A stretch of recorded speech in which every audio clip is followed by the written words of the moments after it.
வணக்கம். இது Tamil dialogue 2.0 Bigg Boss season 9ல இன்னைக்கு எபிசோட பத்தி சொல்லணும் அப்படின்னா இருக்கு சம்பவங்கள். விஜேஎஸ் பண்ணல, நம்ம பண்ண வேண்டியிருக்கு விஜேஎஸ் சம்பவம். ஸோ அந்த மாதிரி தான் எடுத்துகிட்டு போனார். ஃபஸ்ட்டு ஆரம்பத்தில் கேப்டன் கனியக்கா அவங்களோட பர்ஃபார்மன்ஸ் பற்றி சொல்லுங்கள் அப்படின்னு கேட்குறாரு. இப்போ அங்கே ஒரு பெரிய குரூப்பிசம் இருக்குது. அதுக்கு உதாரணம் பார்த்தீங்கன்னா அடுத்து ஒரு டாஸ்க் வச்சாங்கல்ல, அது கேப்டன் கனியக்கா மேலே மற்றவங்க யாருமே குறை சொல்ல மாட்டாங்க.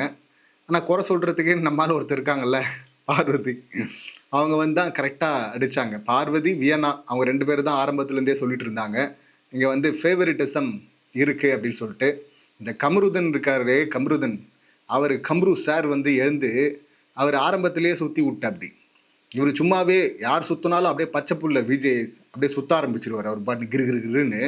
இதில் வந்து கம்ரு சார் வந்து எடுத்த உடனே, சார் அவங்க 2 கேரக்டராக இருக்காங்க சார், எனக்கு எந்த கேரக்டர்னு புரியல சார் அப்படின்னு சொல்லிட்டு சொல்லி சிம்பிளாக பார்ஷியாலிட்டி பார்க்குறாங்க சார். அவங்க கேங்குன்னா கண்டுக்க மாட்டுறாங்க, மற்றவங்க அப்படின்னு சொல்லிட்டா பனிஷ்மெண்ட்டு அது இதுன்றாங்க சார் அப்படின்னு சொல்ல வேண்டிய ஒரு விஷயம் இது.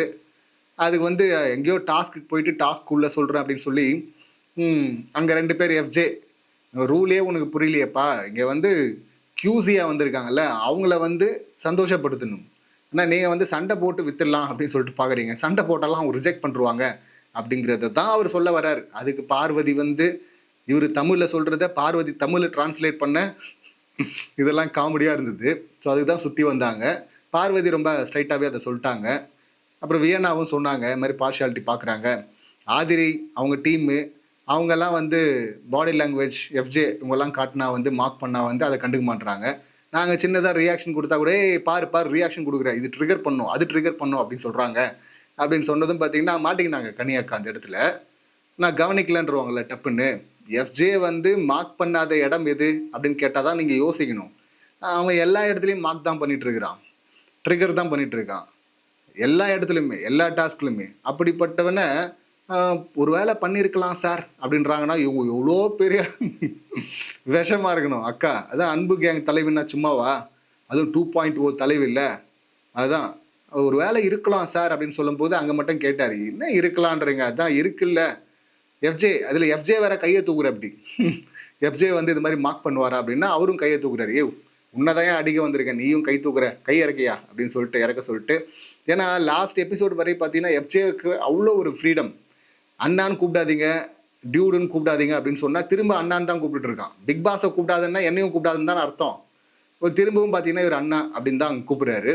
ஏன்னா சில பேருக்கு விஜேஎஸ் வந்து காமெடியாக சொன்னார்ல நேற்று லாஸ்ட் எபிசோடில், நான் வந்து சில பேருக்கு சொல்ல வேண்டியிருக்கு, சொன்னால் பார்ஷியாலிட்டியாக அப்படி போயிடுமோ அப்படின்னு சொல்லிட்டு சொல்லாமல் போகிறேன், சில பேருக்கு மட்டும் அப்படி பார்ஷியாலிட்டி பார்க்குற மாதிரி இருக்கும் அப்படின்னு சொல்லாமல் போகிறேன்னு சொல்லிட்டு மக்கள்கிட்ட வந்து சும்மா ஒரு பிட்டை போட்டேன், அது வரையும் யோசிக்கிட்டோம், மண்டையை பிச்சுக்கிட்டோம் அப்படின்னு சொல்லிட்டு. ஆமாம், இந்த சூரியவம்ச படத்தில் சம்மந்தமே இல்லாமல் பஸ்ஸில் போகிறவங்க டாட்டா காட்டுவாங்கல்ல, நல்லா இருக்காங்களா வீட்டில் அப்படின்லாம் நலம் விசாரிப்பாங்க.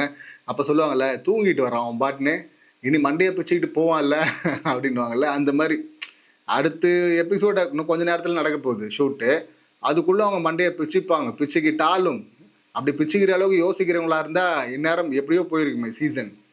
நார் அடிச்சிட்டாங்க அப்படின்னு சொல்லிட்டு நீங்கள் தானே சொல்கிறீங்க, பார்க்க சகிக்கல அப்படின்னு சொல்லிட்டு நீங்கள் தானே சொல்கிறீங்க. இங்கே வாரம் ஃபுல்லாக வந்து ரிவ்யூ நம்மள மாதிரி நிறைய பேர் வந்து ரிவ்யூ பண்ணி அப்படியே அழகாக பில்டப்பாக எடுத்துகிட்டு வந்து கொடுத்தா வீக்கெண்டை, அங்கே வந்து வீக்கெண்டில் வந்து சொதப்புறதுக்கா? அது விஜேஎஸ் மேலே அவ்வளோ கடுப்பாக இருக்குது. இந்த சீசனே அப்படி தாங்க பண்ணிகிட்ருக்காரு அவர். இன்ட்ரொடக்ஷன் எபிசோட்லேயும் அப்படி தான் சொதப்பினார். தாண்டா வெறுப்பாக வர்றாரு, ஒரு ஹேண்டில் பண்ணுறாரு. கேட்டால் வந்து இன்றைக்கி கம்ருதனுக்கு அது வேறு சொல்ல, ஏற்கனவே நிறைய குப்பை, ஏதோ ஒருத்தர்னா அடிக்கலாம், நிறைய 4-5 பேர் சம்மந்தப்பட்டிருக்கீங்க, ஒவ்வொருத்தராக எழுப்பி அடிக்கணும் எதுக்கு அப்படின்ட்டு இருக்காரு. ஒரு வாரமாக பார்த்துட்டு இருக்காங்க மக்கள், நீங்கள் வருவீங்க அப்படின்னு சொல்லிட்டு கேட்பீங்கன்றது தான் ஒரே ரிலாக்ஸ் அவங்களுக்கு. நீங்கள் வந்து எதுக்குங்க அதான் பார்த்துட்டுமே அப்படின்னா என்ன என்ன அவ்வளோ சலிப்பு தட்டுச்சா சார் உங்களுக்கு? கமல் சார் 7 சீசன் ஹேண்டில் பண்ணார் சார், ஒரு முறை தான் தப்பாச்சு ரெட் கார்டு மேட்டரில். ஆனால் அதுலேயும் பார்த்தீங்கன்னா ஸ்கிரிப்டிங் பக்காவாக இருக்கும்.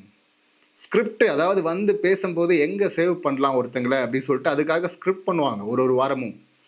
அதையும் ப்ரிடிக்ட் பண்ணுறதுக்கெல்லாம் நாங்கள் அப்போ மண்டையை பிச்சுப்போம். ஏன்னா இப்போ இந்த சம்பவம் நடந்திருக்கு, இந்த பக்கம் நியாயம் இருக்குது, அப்போ இந்த பக்கம் நியாயம் இருந்தால் ஃபஸ்ட்டு சேவ் இவங்கள தான் பண்ணுவார், கன்ஃபியூஸ் பண்ணுவார், இப்படி பண்ணுவார் அப்படின்னு சொல்லிட்டு அதை பற்றியே ஒரு பேச்சு போகும். ஆனால் இப்போ பார்த்தீங்கன்னா ஃபஸ்ட்டு சேவ் யார், செகண்ட் யார், தேர்ட் யார், அது அந்த இதுவே போயிடுச்சு, கலாச்சாரத்தையே ஓடிச்சு கட்டிட்டாரு. கண்டஸ்டன்ட்டு அவ்வளோ தொக்கா கண்டென்ட் மாட்டிக்கிட்டாங்க. இது எப்பயாவது தான் அமையும். நீங்கள் அடிக்கணும் போதெல்லாம் கண்டென்ட் இருக்காது. அது அமையும் போது யூஸ் பண்ணிக்கணும்ல. ஆனால் சொதப்பல் இந்த இடத்துலயே பாருங்களேன். இவர் இந்த கனியக்கா கேங்கில் உள்ள இருக்கிற கண்டஸ்டன்ட் மட்டும் இல்லை, இவரும் ஒருத்தர். விஜேஎஸும் அப்படிதான் நடந்துக்கிறார் பாருங்களேன். இப்போ கெமி வெர்சஸ் எஃப்ஜே பஞ்சாயத்து அது எடுத்துகிட்டு வராங்க மாட்டாங்கன்னு நினச்சா கெமி எழுந்து அதை சொல்கிறாங்க. அதை சொன்னதும் பார்த்தீங்கன்னா அப்போ அப்படியே இன்னொரு ஆள் வந்து கேப்டனுக்கு பதில் அங்கே சமாதானப்படுத்தினார்ல அப்படின்னு சொன்னதும் பார்த்தீங்கன்னா வாவ் விஜேஎஸ் வராரா, கமான் கமான் வாங்க சார் அப்படின்னு சொல்லிட்டு நம்ம உற்சாகமாக வரும். என்னன்னா அந்த இடத்துல தான் முக்கியமான பாயிண்ட் இருக்குது எக்ஸ்போஸ் பண்ண வேண்டியது. போன சீசனில் முத்துக்குமரன் அங்கே பிளான் போட்டதை, டீமோட பிளான் போட்டதை வந்து முகத்திரையை கிழிக்கிறேன்னு சொல்லிட்டு ஆப்போசிட் டீமுக்கும் தெரிகிற மாதிரி ஒன்று பண்ணார்ல இவர். இப்போ இங்கே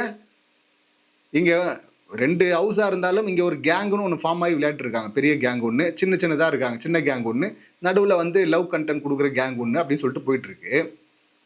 இல்லை டம்மி கேங்கு அப்படின்னு சொல்லிட்டு இப்போ வந்து நீங்கள் போட்டு உடைக்கணும்ல எல்லாரும் முன்னாடியும். அந்த கேங் மேலே அவங்க இந்த கேங்குக்குள்ள என்ன தப்பு இருக்கோ அதை எடுத்து வெளியே சொன்னால் தானே கண்டஸ்டன்ட் மற்றவங்கெல்லாம் உஷாராவாங்க. சபரி வந்து அங்கே என்ன சொன்னார், நமக்குள்ளே அப்புறம் அடிச்சுக்கலாம், அதுக்கு டைம் இருக்குது, இன்னும் முதல்ல மற்ற மேட்டரை முடிக்கிட்டோம் அப்படின்னு. இதை தானே வந்து போன வாரம் அதுக்கு முன்னாடி வாரம் மாஸ் டாஸ்கில் இவர் சொன்னார். மாஸ் டாஸ்கில் வந்து இந்த ரவுண்டில் இவங்க அவுட் ஆகட்டும், இவங்க இருக்கலாம், இவங்க போகலாம் அப்படின்னு சொல்லிட்டு சொல்கிற அந்த முடிவை யார் எடுத்தது அப்படின்னு கேட்டார்ல விஜேஎஸ். அப்போ அதை அப்படியே இவங்க கேமில் அந்த டாஸ்க் மட்டுமே இல்லை, இந்த கேம்லேயும் அப்படி தான் நடந்துகிட்ருக்கு அப்படின்னு சொல்லிட்டு சொல்லுவாருன்னு பார்த்தா அந்த பாயிண்ட்டுக்கே வரலங்க. கெமிக்கு வந்து அட்வைஸ் பண்ணுறாரு. எப்படி அட்வைஸ் பண்ணுறாருன்னா, அந்த வடிவேலு ஒரு படத்தில் உஷார் ஐயா உஷார் அப்படின்னு சொல்லிட்டு பாட்டு பாடுவார்ல, டேய் திருட வந்திருக்காண்டா பிக் பாக்கெட்டு அப்படின்னு சொல்லிட்டு ஸ்ட்ரைட்டாக சொல்ல மாட்டார், ஒரு இன்டைரக்டாக சிக்னல் கொடுப்பார்ல, அந்த மாதிரி சிக்னல் கொடுத்துட்ருக்காருங்க கெமிக்கு. அவங்க வந்து ஏன் அப்படி வந்து உங்களுக்கு அட்வைஸ் பண்ணுறாங்க தெரியுமா, உங்கள் பிரச்சனையில் தலையிடுறாங்க தெரியுமா, இப்படியெல்லாம் உங்களை கன்வின்ஸ் பண்ணுறாங்க தெரியுமா, ஏன்னா நீங்கள் ஒரு ஸ்பேஸ் கொடுத்துருக்கீங்க, அதனால் அதை கொஞ்சம் புரிஞ்சுங்க அப்படின்னு சொல்லிட்டு ஸ்பேஸ் கொடுக்குறாங்க. ஓகே, அதை நீங்கள் அவங்க அடிக்கிற அடியில் தானே வந்து அவங்க தப்பு, இவங்க தப்பு பண்ணுறாங்க, இவங்களை எதிர்த்து கேள்வி கேட்கலாம் அப்படின்னு சொல்லிட்டு மற்ற கண்டஸ்டன்ட் பேசாத இருக்கவங்களாம் வாயை திறப்பாங்க. அந்த சுச்சுவேஷனுக்கே வராமல் பார்த்தீங்கன்னா அப்படியே உஷார் ஐயா உஷார் அப்படின்னு சொல்லிட்டு சிக்னல் கொடுத்துட்ருக்கீங்க. நீங்கள் ஹோஸ்ட்டு சார், ஐயோ செம்ம கடுப்பாயிடுச்சுங்க அந்த இடத்துல நிஜமாவே. ஸோ அந்த கேப்டன்சி அது முடியுது. அப்புறம் யார் நிழலில் இருக்கிறாங்க அப்படின்னும் போது அதில் பெரும்பாலும் கம்ருதன் பார்வதி எல்லாத்துக்கும் இவங்க ஒரு சிக்கிட்டாங்க ப்ராப்பர்ட்டி மாதிரி சொல்லலாம். மற்ற ஆப்ஷனே இல்லையா, மற்ற பக்கம் பார்க்கலையே, பெரிய கேங் அங்கே இருக்குது, பெரிய கேங் பின்னாடி ஒளிஞ்சிக்கிறாங்க அப்படின்னு சொல்லிட்டு இவரே கூட சொல்லியிருக்காரு விஜேஎஸே. அதை எக்ஸ்போஸ் பண்ணோம்ல, அதை இவரும் பண்ண மாட்டேங்கிறாரு. கண்டஸ்டன்ட் பார்த்தீங்கன்னா இவங்க யார், துஷார், அரோரா, இவங்க நிழல் ஒன்றா உட்காந்து பேசிகிட்டு இருக்காங்கல்ல, அதை நிழல்ன்ட்டு இருக்கிறாங்க. அது இல்லை, இந்த கேங் கனியக்கா அன்பு கேங் இருக்குல்ல, இப்போ எஃப்ஜே கெமி பஞ்சாயத்தில் கேப்டனாக கனியக்கா கூட பேசலாம். ஆனால் இவர் ஏன் போய் பேசணும், சபரி அங்கே போய் கெமிக்கிட்ட, அதுவும் நமக்குள்ளே அப்புறம் அடிச்சுக்கலாம், அதுக்கு டைம் இருக்குன்னு ஏன் சொல்லணும், ஏன்னா அங்கே தான் ஒளிஞ்சிட்டு இருக்கிறாங்க, அன்பு கேங் இருக்குது, அதெல்லாம் எக்ஸ்போஸ் பண்ணணும், அதை பண்ணவே இல்லையே. ஸோ பெரும்பாலும் இந்த பக்கம் சொல்கிறாங்க. அப்புறம் சொல்லணுன்னா அங்கே வியன்னா சுபிக்ஷா அவங்க 2 பேர் இருக்காங்க செட்டா அப்படின்னு. மற்றபடி பெரும்பாலும் இந்த பக்கம் தான். இங்கேருந்து சொன்னவங்கள அன்பு கேங்கில் கனியக்கா, எஃப்ஜே, சபரி, கெமி இவங்கெல்லாம் இருக்கிறாங்க அப்படின்னு சொன்னாங்க. இதில் கலை கூட பார்த்தீங்கன்னா பின்னாடி இப்போ ஒழிஞ்சிக்கிறாள் தானே அதில், அந்த அன்பு கேங்கில். இப்போ திவாகர் புதுசாக போயிருக்கிறாருல்ல. ஸோ இந்த மாதிரி ஒரு நிறைய மெம்பர்ஸ் அங்கே தான் இருக்கிறாங்க. ஆனால் அங்கே இருக்கிறதுனால அவங்களே சொல்லிக்க மாட்டாங்கல்ல. ஸோ இந்த பக்கம் அதிகமாக பார்வதி, கம்ருதன் அங்கே தான் ஃபோக்கஸ் இருந்தது. அதனால அது ஒரு டுபாக் ஒரு விஷயம், அதை அப்படியே விட்டுடலாம். இப்போ அடுத்து இவங்க ஆதிரை வந்து ஒரு முக்கியமான விஷயத்தை எடுத்துகிட்டு வராங்க அந்த பேச்சில், விமென்ஸ் சேஃப்டி அப்படிங்கிற விஷயம். அந்த கம்ருதன் வந்து சொன்னா அப்படி.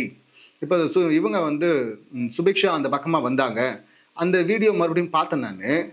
அதில் சுபிக்ஷா பண்ணதும் ஒரு தேவையில்லாத டுபாக் ஒரு வேலை தான்.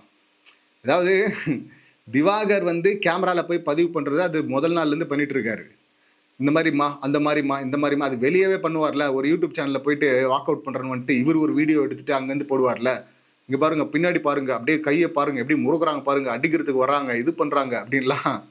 அந்த மாதிரி ஒரு விஷயத்தையும் அங்கே போய் ரெஜிஸ்டர் பண்ணுவார் திவாகர். அந்த மாதிரி இவங்க 2 பேரும் மாற்றி சொல்லிக்கிட்டாங்க, மாற்றி வார்த்தையை விட்டுக்கிட்டாங்க. அதில் இனிஷியேட் பண்ணது வந்து கம்ருதன் தான், பொம்பளை பொறுக்கி அப்படின்னு சொல்லிட்டு. அந்த லெவலில் போகிறாருன்னா அப்போ நீ யாருப்பா அப்படின்னு கூட கேட்கலாம், அதெல்லாம் வேறு. இப்போ இவர் வந்து திவாகர் அங்கே போய் ரெஜிஸ்டர் பண்ணிருக்காரு. இப்போ திவாகரை பற்றி நான் ரெஜிஸ்டர் பண்ணுறேன்னு இவர் கேமராவில் போய் ரெஜிஸ்டர் பண்ணிருக்காரு. இங்கே இருக்கிற பெண்கள் வந்து சேஃபாக ஃபீல் பண்ணல அப்படின்னு சொல்லிட்டு. அந்த பக்கமாக போகிற சுபிக்ஷா, எங்கள் பெண்களை பற்றி நீங்கள் ஏன் பேசுகிறீங்க, அது நாங்கள்லாம் சேஃபாக தான் இருக்கோம், எங்களுக்காக நாங்கள் பேசுகிறோம், எங்களை பற்றி நீங்கள் பேசாதீங்க அப்படின்னு சொல்கிறாங்க. வாண்டடாக வண்டியில் ஏறுறாங்க. அதே சுபிக்ஷா கிட்ட நம்ம கேட்கணும், எல்லா பெண்களை பற்றி நீங்கள் எப்படி பேசுவீங்க? நீங்கள் நான் அவங்க எல்லாருக்குமான ரெப்ரசன்டேட்டிவா? சுபிக்ஷா பெண்ணுங்கிறதுனால எல்லா பெண்களுக்குமான ரெப்ரசன்டேட்டிவ் ஆகிடுவீங்களா? வியனா வந்து முதல் வாரத்திலே இந்த கம்ப்ளைண்ட்டை வச்சிருக்கிறாங்க. ஆனாலும் பார்த்தீங்கன்னா வியனா கூடவே இருக்கிற நல்லாவே இருக்கிற சுபிக்ஷாக்கு இது தெரியாதா? ஏன்னா இங்கே கம்ருதனை எதிர்க்கணுங்கிறதுக்காக என்ன வேணால் எதிர்த்துட்டு இருப்பாங்களா? இவங்க கேமில் தான் விஜய் சொன்னார்ல, உங்கள் பர்சனாலிட்டியும் தான் உங்கள் கேமில் வெளிப்படுதுன்னு. ஏற்கனவே கேமில் பார்த்தீங்கன்னா உங்களுக்கு டபுள் ஸ்டாண்டர்ட் வெளிப்பட்டுது, முதுகில் குத்துற டைப் அப்படின்னு. இந்த டபுள் ஸ்டாண்டர்ட் இங்கேயும் இருக்குல்ல. இப்போ திவாகர் அந்த மாதிரி பதிவு பண்ணிட்டு இருந்தாருன்னா, அங்கே போயிட்டு கம்ருதனால பிரச்சனை இருக்குது அப்படின்னு சொல்லிட்டு இருந்தாருன்னா, அங்கே போய் இவங்க சொல்லுவாங்களா? சொல்ல மாட்டாங்க. இன்னொன்று, திவாகர் வந்து என்ன சொல்கிறாருன்னா, நான் பெண்கள் அப்படின்னு சொல்ல, நான் வந்து எல்லாருமே ஆண்கள் பெண்கள் எல்லாருக்குமே வந்து இங்கே இருக்கிறது சேஃப் இல்லை கம்ருதன் கூட அப்படின்னு சொன்னன்றாரு. அது கரெக்டு தான். கம்ருதன் அவராக சில விஷயங்களை புரிஞ்சுப்பார். அந்த பக்கம் திவாகர் இந்த மாதிரி சொல்லியிருக்கா. அப்படி அப்போ நம்ம போய் இந்த பக்கம் சொல்கிறோம். இங்கே வந்து ஒரு பெண் வந்து இந்த மாதிரி சொல்கிறாங்க, சுபிக்ஷா வந்து நாங்கள்லாம் சேஃபாக இருக்கோம்னு சொன்னால், அவன் சொல்லும் போது நீங்கள் அங்கே போய் தடுக்கலை, நான் சொல்லும்போது மட்டும் வந்து தடுக்கிறீங்க, அது இல்லை அப்படின்னு சொல்கிறீங்கன்னா, அப்போ அவனால் உங்களுக்கு சேஃப்டி பிரச்சனை இல்லை, அப்போ என்னால் சேஃப்டி பிரச்சனை இருக்குல்ல, அதை தானே நீ சொல்கிற அப்படின்னு சொல்லிட்டு சுபிக்ஷா அவங்களே சொன்னதாக இவர் நினச்சிக்கிறாரு. அதுக்குள்ளே அப்படி ஒரு இன்டைரக்ட் மீனிங் இருக்குது சார்னு சொல்லிட்டு அதை எடுத்து புரியவாது வைக்கலாம், பாயிண்ட்டையாவது வைக்கலாம். அப்படி வைக்க வரல, பாயிண்ட்டை வைக்கவே வராது. கையை முறுக்கிட்டு வேணால் போக தெரியல, அசிங்கமாக கேவலமாக பேச தெரியும். அது மட்டும்தான் அந்த கேரக்டருக்கு தெரியும். அப்படி வருதுன்னா பேச தெரிலனாக்கா வாயை பூத்திக்கிட்டு அமைதியாவது உட்காரணும். ஏஞ்சி வாண்டடாக வண்டியில் ஏறுறது. ஸோ அந்த மாதிரி தான் திரும்பவும் வந்து வண்டியில் ஏறுனது துஷார் விஷயத்தில். துஷார் விஷயத்தில் வந்து அதை எடுக்காத, அதை பேசி முடிச்சாச்சு, ஏகப்பட்ட குப்பைகள் இருந்தது, அது எல்லாத்தையுமே தனித்தனியாக எழுப்பி ஏன் கேட்கணும் அப்படின்னு தான் நான் வந்து விட்டேன் அப்படின்னு விஜய் சொல்கிறாரு. திரும்ப ஏன் அதை எடுத்துகிட்டு வரேன்னா, திரும்ப எடுத்துகிட்டு வர்றாரு. எனக்கு ஸ்பேஸ் கொடுக்கல சார், இங்கே என்னையா ஸ்பேஸ் கொடுக்கணும் உனக்கு, எங்கேயா கொடுக்கணும் ஸ்பேஸு அப்படின்னு கேட்டால், இப்போ சொல்கிறாரு வந்து பார்வதிக்கும் கொடுக்கல அப்படின்னு சொல்லிட்டு. இவர் தானே அங்கே ஆல்ரெடி சொன்னவர். இவர் பண்ணுற தப்பெல்லாம் மற்றவங்க மேலே போட்டுருவார். அது ஒரு பக்கம் இருக்குது கம்ருதன் பண்ணுறதுல.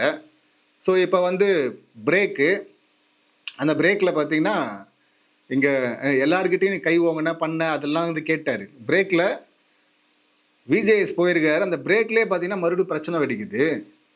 போன வாரம் என்னடானா ஆதிரை கூட இந்த மாதிரி பிரேக்கில் சண்டை போட்டா அப்படி இதே கம்ருதன். இந்த வாரம் என்னடானா துஷார் கூட சண்டைக்கு போயிட்டுருக்கா அப்படி. பிராட்டப் சரியில்லை அப்படின்னு சொல்லிட்டு பேசுறது. என்ன பிராட்டப்? அதை தானே திவாகரும் தொடர்ந்து சொல்லிட்டு இருக்காரு. வளர்ப்பு சரியில்லை, வளர்ந்த விதம் சரியில்லை, மண்டை குழம்பி வளர்ந்துருக்கிறான் அப்படின்னு சொல்லிட்டு கம்ருதனை திவாகர் சொல்கிறாரா? இந்த கம்ருதன் பார்த்தீங்கன்னா இவர் துஷாரா சொல்லிட்டு இருக்கா அப்படி, பிராட்டப் சரியில்லை அப்படின்னு சொல்லிட்டு. உடனே அவர் கடுப்பாகும்ல. ஃபஸ்ட் டைம் சொல்லும் போது கடுப்பாகலை அவர் துஷார். அதுக்கப்புறமா அப்போ ரியாக்ஷன் கொடுத்தது அரோரா தான். அதுக்கப்புறம் அரோரா போய் குத்தி விட்டுருப்பாங்க பொழுது, டேய் உன் பிராட்டப் சரியில்லைன்னு சொல்லிட்டு இருக்கான், உன் குடும்பத்தை பற்றி உன் பேரண்ட்ஸை பற்றி கமெண்ட் அடிச்சுட்டு இருக்கான், நீ பாட்டு அமைதியாக இருக்கே அப்படின்னு சொல்லியிருப்பாங்க பொழுது. இங்கே வந்து ரியாக்ட் பண்ண ஆரம்பிக்கிறாரு. ரியாக்ட் பண்ணதும் பார்த்தீங்கன்னா விஜேஎஸ் வந்துடுறாரு. சைலண்ட்டாக நான் போவோம், சம்பவம் பண்ணுவோம் அப்படிங்கிற மாதிரி வராரு. வந்து வேடிக்கை மட்டும் பார்த்துட்டு நம்மக்கிட்ட மக்கள்கிட்ட திரும்பி அவங்களாம் நோட் பண்ணி வச்சுங்க, வெளியே வந்ததுக்கப்புறம் சம்பவம் பண்ணுவோம் அப்படின்னு சொல்கிறாங்க. அவங்க பிரச்சனையை அவங்க வெளியே வந்து பார்த்துக்கிட்டோம், நோட் பண்ணி வச்சுங்க அப்படிங்கிறாரு. ஐயா ராசா, ஒரு வாரமும் ஓட்டு போடுறது மக்கள் தான். மக்கள் என்ன சொல்கிறாங்கன்னா, தகுதி இல்லாத ஆளை நீங்களே தூக்கிடுங்க, எங்ககிட்ட ஏன் அனுப்புறீங்க அப்படின்னு சொல்லிட்டு நாங்கள் அதை நம்ம அவர்கிட்ட கேட்டால், அவர் நம்மக்கிட்ட வந்து உங்ககிட்ட தான் ஓட்டு உரிமை இருக்கு, நீங்களே தகுதி இல்லாத ஆளை தூக்குங்க அப்படின்னு சொன்னால் எப்படி இருக்கும்? அப்படி தான் வந்து சொல்லிட்டு இருக்காரு. செம்ம இரிட்டேட் ஆகுது இல்லை அதெல்லாம் பார்க்கும்போது. உங்களையே மதிக்கலைங்க, அவர் தொடர்ந்து பண்ணிட்டு இருக்காங்க. முன்னெல்லாம் வந்து வீக் டேஸில் பிரச்சனை பண்ணுறவனே வீக்கெண்டில் வந்து மன்னிப்பு கேட்டுருவான் சம்மந்தப்பட்ட கண்டஸ்டன்ட் கிட்ட போயிட்டு. ஏன்னா வீக்கெண்டில் ஹோஸ்ட் வருவார், கமல் சார் வருவார், வச்சு செய்வார் அப்படிங்கிறதுக்காக பயந்து முன்னாடியே போய் மன்னிப்பு கேட்டுருவாங்க ஃபார்மாலிட்டிக்காவது. இப்போ சண்டையே வீக்கெண்டில் வந்து போட்டிருக்கிறாங்க. வீக் டேஸ்லேயும் போடுறான், வீக்கெண்ட்லேயும் வந்து பிரேக் டைமில் சண்டை போட்டிருக்கான் ஒருத்தன் அப்படின்னா அவனை வார்ன் பண்ணுறது இதுவா உங்கள் டக்கு? இப்படி தான் வார்ன் பண்ணுவீங்களா? இப்போது கம்ருதன் அண்ணன் சொன்னதுனால சுபிக்ஷாவுக்கு வந்து அது தப்பு, அதை எதிர்க்கணும், அது பொய். இதுவே சபரி அண்ணன் சொல்லியிருந்தா அது கரெக்டு, விக்கல்ஸ் அண்ணன் சொல்லியிருந்தா அது கரெக்ட் இல்லை. சபரியும் விக்கல்ஸும் எஃப்ஜேவும் 3 பேர் தானே போய் சொன்னாங்க. திவாகரை தனியாக கூப்பிட்டு போயிட்டு நீங்கள் வந்து பண்ணுறது தப்பு, பெண்கள் தனித்தனியாக வந்து கம்ப்ளைண்ட் பண்ணுறாங்க, 4 பேர் சேர்ந்து கம்ப்ளைண்ட் பண்ணாங்கன்னா நீங்கள் காலி, உங்கள் லைஃப் காலி, உங்கள் கரியர் காலி, உங்கள் பேர் காலி, எல்லாம் காலி அப்படின்லாம் சொன்னாங்கல்ல. அவர் விளையாட்டுக்காக பண்ணுறான் அப்படின்னா இது விளையாட்டு கிடையாதுன்னா, இது சீரியஸ்னா, விளையாட்டு இல்லைண்ணே அப்படின்லாம் சொன்னாங்கல்ல. அப்போ அந்த அண்ணங்கள்லாம் சொன்னது, அந்த அண்ணங்க சொன்னாலும் இதே சுபிக்ஷா வந்து அப்படியெல்லாம் கிடையாது, பெண்களுக்காக நீங்கள் ஏன் பேசுகிறீங்க, நாங்கள் பேசுகிறோம் அப்படின்னு சொல்லுவாங்களே. இந்த டபுள் ஸ்டாண்டர்ட் சொல்ல போகிறது இல்லை. இந்த விஜேஎஸ் இவர் அது கேட்கணும்ல. சபரி சொல்லுங்கள் சபரி. ஏன்னா இந்த விஷயம் வந்து கமருதனுக்கு மட்டும் இல்லை இந்த டவுட்டு. இந்த டவுட் வந்து இன்னும் சிலருக்கும் இருக்குது. விக்கல்ஸ் எழுந்து சொல்லுங்கள், எஃப்ஜே சொல்லுப்பா அப்படின்னு அங்கே கேட்டிருக்கணும்ல. ஓஸ்ட்டு கேட்டிருக்கணும்ல, அதை கேட்கவே இல்லைங்க. அப்படியே கடந்து போகிறாரு. இதை கேட்பாருன்னு பார்த்தா அந்த பக்கம் திவாகரை பேச விட்றாரு.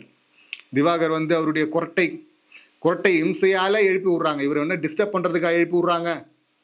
இதில் ஒரு இடத்துல அந்த விக்கல்ஸ் இருக்கு. ஐயோ, அங்கே வந்து என்னங்க யாருங்க இனிஷியேட் பண்ணுறாங்க பிரச்சனையை அப்படின்னும் போது, சார் இவர் வந்து என் மேலே படுத்துருந்தார் சார் அப்படின்னு. இது மேலே படுத்துருந்தாரா அப்படின்னு அவர் கேட்குறாரு.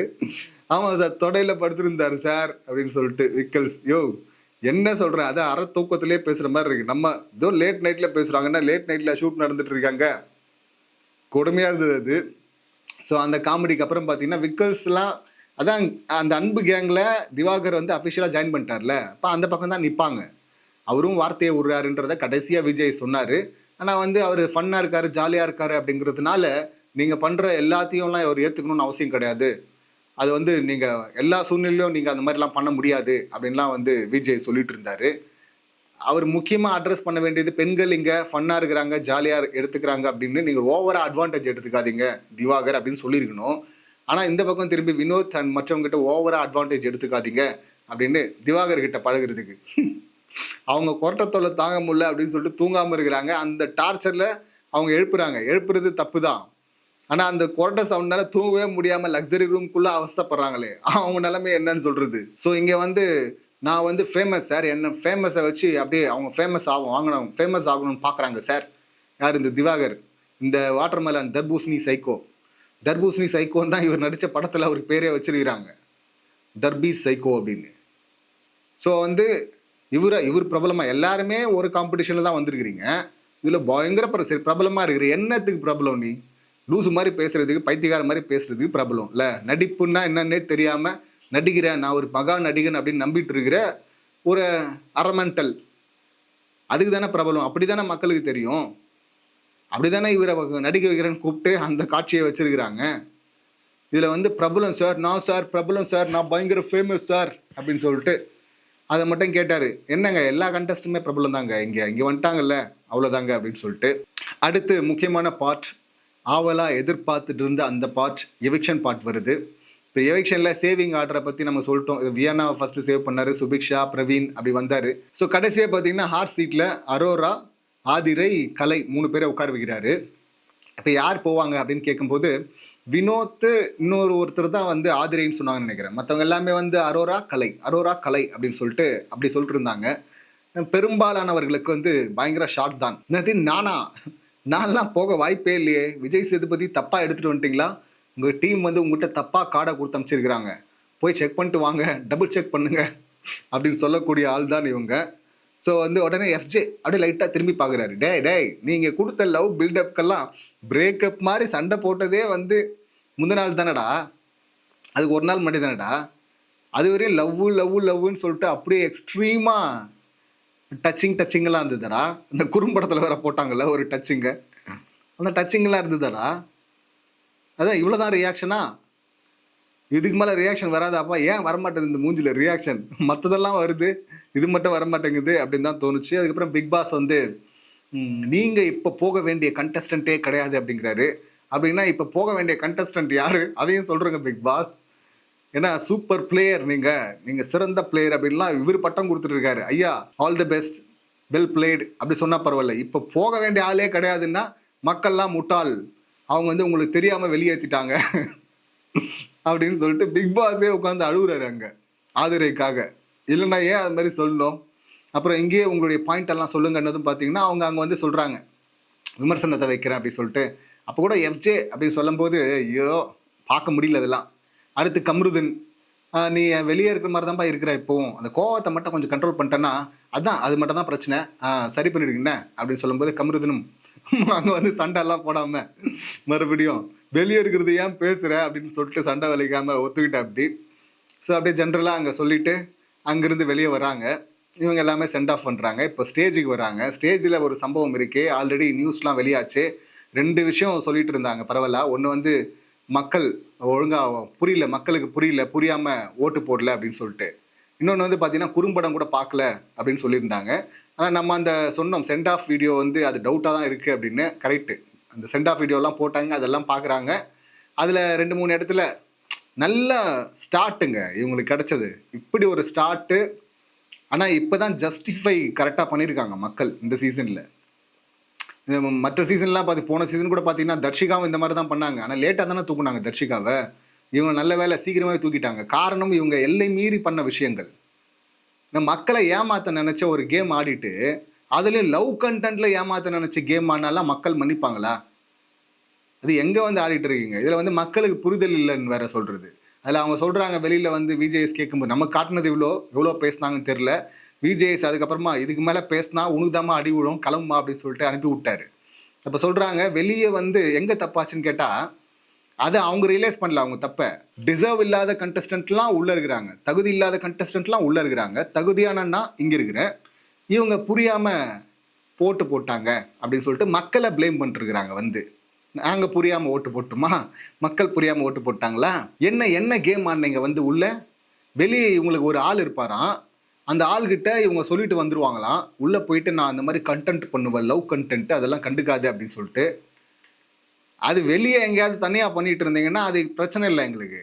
ஒரு பப்ளிக் ஷோவில் வந்துட்டு வெளியே ஆள் இருக்குன்றதையும் மெசேஜ் வந்துடும், மக்களுக்கு தெரிஞ்சிருமா. அவங்ககிட்ட நான் சொல்லிட்டு வந்துட்டேன். கனியக்கா சொல்கிறாங்க எஃப்ஜே கிட்ட, நான் கேட்டேன்டா, எனக்கும் அந்த டவுட்டாக இருந்துச்சு. ஆனால் நான் கேட்கும்போது இல்லை அதெல்லாம் நான் சொல்லிட்டு வந்துட்டேன், அதெல்லாம் பார்த்தாலும் பிரச்சனை இல்லை, அதெல்லாம் ஒன்றும் பிரச்சனை கிடையாது, என்ன அவங்க வீட்டில் தான் ஃபீல் பண்ணுவாங்க, அப்படி யாரா ஃபீல் பண்ணாங்கன்னா மேனேஜ் பண்ணிக்கும், நான் சொல்லிட்டு வந்துட்டேன்.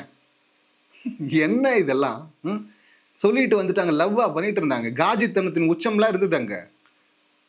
அந்த இமேஜை கூட வந்து மொத்தமாக எடுத்து தம்ப்நெயில்ல வைக்க முடியுமான்னு தெரியல. ஏன்னா அவ்வளவா பார்க்குற அத்தனை பேருக்குமே ஷாக்காக இருந்தது. உள்ளே இருக்கிற கண்டஸ்டன்ட் பேரையும் பார்த்தீங்கன்னா ஷாக் ஆகிட்டு இருந்தாங்களே, என்ன பண்ணிருக்கீங்க, கேமரா இருக்குது, ஆட்கள் பக்கத்தில் உட்காந்துருக்குறாங்க, அதை பற்றி கொஞ்சமும் கவலை இல்லாமல் ஃபுல்லாக காஜித்தனம் வேறு பண்ணிவிட்டு மக்களை வந்து ப்ளேம் பண்ணிருக்கிறாங்க. மக்கள் வந்து புரிதல் இல்லாமல் பண்ணிட்டாங்க, தகுதி இல்லாதவங்களாம் உள்ள இருக்கிறாங்க. இவங்க ஆரம்பத்தில் சொன்னாங்க தகுதி இல்லாத 2 பேரை உள்ள எடுத்துருக்குறாங்க அப்படின்னு சொல்லிட்டு, திவாகர் கலைய. அப்படி சொல்லும் போது அதுக்கு இதே மக்கள் தான் ஃபயர் விட்டாங்க. நாங்கள் என்ன நினைக்கிறோமோ அதை அப்படியே சொல்லியிருக்கிறாங்க. ஆதிரை வந்துட்டாங்கடா ஸ்டார் அப்படின்னு சொல்லிட்டு மக்கள் அப்படியே உயரத்தில் எடுத்து போய் வச்சாங்கல்ல. அந்த கேமை அப்படியே ஆடி இருந்தால் உயரத்தில் தான் வச்சுருந்துருப்பாங்க. அதை ஆடாமல் அங்கே போயிட்டு காஜித்தனம் பண்ணால் தான் இங்கே இருக்க முடியும்னு சொல்லிட்டு இவங்களா தப்பாக புரிஞ்சுக்கிட்டு அந்த காஜித்தனத்தை வேற பண்ணுவாங்க. அது காதலே கிடையாது, காஜின்னு சொல்லிட்டு அப்பட்டமாக தெரியுற மாதிரி பண்ணுவாங்க. ஆனால் மக்கள் வந்து புரிஞ்சுக்கணும் இல்லை. ஆனால் அவ்வளோ முட்டாள்கள் மக்கள், அவ்வளோ ஈஸியாக ப்ளேம் பண்ண வருது பாருங்க மக்களை. எங்கே தப்பாச்சுன்னா உங்கள் கேமுடைய ரியாக்ஷன் தான் வெளியே வர்றது. உங்கள் கேமில் எங்கே ஃபால்ட் ஆச்சு தெரில சார், யோசிக்கணும் சார், இனிமேல் கரெக்டாக தான் போயிட்டுருக்கேன் அப்படின்னு நினச்சேன் சார், மிஸ் பண்ணிட்டேன் சார் அப்படின்னு சொல்லிருக்கணும். இதில் வந்து ஃபிசிக்கல் டாஸ்க் சார், அந்த டாஸ்க்லாம் வந்துச்சுன்னா நான் சூப்பராக ஆடுவேன் சார், விட்டுற மாட்டேன் சார், அப்படி நான் அதுக்காக வெயிட் பண்ணிட்டு இருந்தேன், பட் இவ்வளோ சீக்கிரம் போக வேண்டியதாக போச்சு. நீங்கள் அந்த டாஸ்க்காக வெயிட் பண்ண மாதிரி தெரியலையே, நீங்கள் வேறு டாஸ்கில் விளையாட்டு இருந்தீங்க, அங்கே வேறு ஃபிசிக்கல் டாஸ்கில் விளையாட்டு இருந்தீங்க. அதெல்லாம் பார்த்துட்டு வெளியே ஆள் இருக்குன்னு சொல்லுவீங்க, இங்கே ஃபிசிக்கல் டாஸ்க் விளையாடுவீங்க, இதில் நாங்கள் லவ் அப்படின்னு சொல்லிட்டு பார்த்துட்டு இது உணர்வுகள் அப்படின்னு பார்த்துட்டு. இந்த விஜேஎஸ் லாஸ்ட் எபிசோடில் சொன்னார்ல, இது வந்து படம் கிடையாது, இங்கே வந்து நீங்கள் ஒரு கேரக்டர் எடுத்து நடிச்சுட்டு போகிறதுக்கு. ஆமாப்பா அவங்க நல்லா பர்ஃபார்ம் பண்ணாங்க அந்த கேரக்டர்லன்னு பார்க்குறதுக்கு. உங்கள் ஒரிஜினல் கேரக்டரை தான் நீங்கள் ப்ரொஜெக்ட் பண்ணுறீங்க, நீங்கள் யாருன்னு தான் காட்டுறீங்க. அப்படி காட்டுற நீங்கள் அப்படி நாங்கள் பார்க்குறாங்கல்ல மக்கள், உங்களுடைய கேவலமான பக்கத்தை பார்த்தாங்கன்னா பார்த்துட்டு இருக்கட்டுமே, அந்த இருந்துட்டு போட்டோமே அப்படின்னு சொல்லிட்டு விடுவாங்களா? அப்புறம் என்ன தகுதி இருக்குது உங்களுக்கு பாயிண்ட் எல்லாம் பேசுறதுக்கு? இவங்களுக்கெல்லாம் தகுதியே இப்போ வரையும் சொல்கிறாங்க. முதல் நாள் வந்து இவங்க சிலருக்கு தகுதி இல்லைன்னு சொன்னது உடனே பார்த்தீங்கன்னா அப்படி ஃபயர் விட்டாங்கல்ல மக்கள். இன்றைக்கி வந்து தகுதியாத ஆள்லாம் உள்ளே இருக்காங்கன்னு சொல்லும் போது அதை ரசிக்கல, எந்த மக்களும் அதை ரசிக்க மாட்டாங்க, கேவலமாக தான் பார்ப்பாங்க. அதை நீ சொல்லாத கிளம்பு அப்படின்வாங்க. இதுலேருந்து ஒரு பெரிய லைஃப் லெசன் கூட இருக்குல்ல, மற்றவங்கள பார்த்து ரொம்ப கேவலமாக சிறுமியாக வந்து நினச்சிடாதீங்க, ரொம்ப சின்னதெல்லாம் நினைக்காதீங்க. இதெல்லாம் வந்து இவங்களுக்கெல்லாம் தகுதியே கிடையாது அப்படிலாம் நினச்சிடாதீங்க. நீங்கள் யாருக்கு தகுதி இல்லைன்னு நினைக்கிறீங்களோ அவங்களுக்கும் கீழே நீங்கள் போயிடுவீங்க. அதனால அப்படியெல்லாம் ஈஸியாக சொல்கிறாதீங்க யாரையும் அப்படிங்கிற லைஃப் லெசனை கற்றுக் கொடுத்துட்டு போயிருக்கிறாங்க. ஏன்னா இவங்க யாருக்கு தகுதி இல்லைன்னு சொன்னாங்களோ அவங்க உள்ளே இருக்கிறாங்க, இவங்க வெளியே இருக்கிறாங்க தகுதியை இழந்து. FJ super gamer, game play எல்லாம் பண்ணுறான் அப்படின்லாம் சொன்னாங்கல்ல, இப்போ இவங்க வெளியே போயிட்டாங்க. எஃப்ஜேக்கும் பாஸ் வாங்கி கொடுத்தது இவங்க தான், முக்கியமான காரணமாக இருந்தது இவங்க தான். இவங்க வெளியே போயிட்டாங்க, எஃப்ஜே உள்ளே இருக்கா. அப்படி இப்போ அடுத்த கேமுக்கு அவர் தயாராகிடுவார். வைல்டு கார்டில் யாருன்னா வராங்களா, சூப்பராக அழகான பெண்கள், அவருடைய பார்வையில் எது அழகுன்னு வச்சுருப்பார்ல அந்த பெண்கள்லாம் வராங்களா, வருவாங்க நிச்சயமாக. அந்த பக்கம் லவ் ட்ராக்கை ஓட்டுவோம் அப்படின்னு சொல்லிட்டு அவர் தயாராகிட்டா. அப்படி இப்படி இதுதான் இந்த ட்ராக் தான் தன்னை காப்பாற்றும் அப்படின்னு நினச்சாருன்னா தம்பிக்கு இதை விட பெரிய பாயசம் போடுவாங்க மக்கள்.